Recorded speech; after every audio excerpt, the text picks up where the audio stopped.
Cherthala taluk NSS union HR സെന്ററിന്റെ നേതൃത്വത്തിൽ CBSE വിദ്യാർത്ഥികൾക്കായി പരീക്ഷാ ക്ലാസ് സംഘടിപ്പിച്ചു. NSS union president professor ഇലഞ്ഞിയിൽ Radhakrishnan ഉദ്ഘാടന കർമ്മം നിർവഹിച്ചു.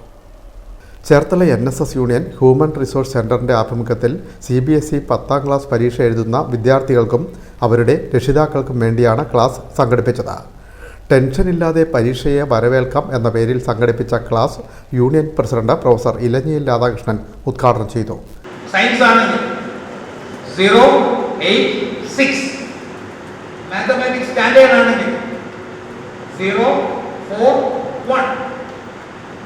മാത്തമാറ്റിക്സ് ബേസിക് ആണെങ്കിൽ 2, 4, 1.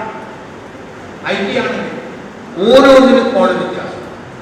അപ്പം അതാണ് എഴുതേണ്ടതെന്ന് സബ്ജക്ട് കോഡ്. എന്താണ് സ്കിൽ എന്ന് പറയുന്നത്? ഇതിപ്പോ ഇവിടെ പലരുടെയും മുഖം നോക്കിയിട്ട് ആദ്യമായിട്ട് ഈ ഒരു സാധനം കേൾക്കണ പോലെ സബ്ജക്ട് കോഡ്. ഓരോ സബ്ജക്റ്റിനും കോഡുണ്ട്, സബ്ജക്റ്റിന്റെ കോഡുണ്ട്. ആ കോഡ് കറക്റ്റായിട്ട്, കാരണം ഇംഗ്ലീഷ് എന്ന് പറയുമ്പോൾ 3 കോഡിൽ ഇംഗ്ലീഷ് ഉണ്ട്, മാത്തമാറ്റിക്സ് 2 കോഡിൽ ഇംഗ്ലീഷ് ഉണ്ട്. മാത്തമാറ്റിക്സ് എഴുതിയാൽ പോലെ അതിന് ഏതാണ് കോഡ്? 041 ആണോ 441 ആണോ? ആദ്യത്തെ subject. Then next day and date of examination. HR centre convener TS Gopalakrishnan അധ്യക്ഷനായി. മുൻ SSA പ്രോജക്ട് ഓഫീസറും ശ്രീശങ്കര ഇംഗ്ലീഷ് മീഡിയം സ്കൂൾ പ്രിൻസിപ്പലുമായ doctor U Suresh Kumar class നയിച്ചു. വൈശാഖ് തൃശൂർ, മുഹമ്മദ് ഷാദ് കോഴിക്കോട് എന്നിവരും ക്ലാസ് എടുത്തു.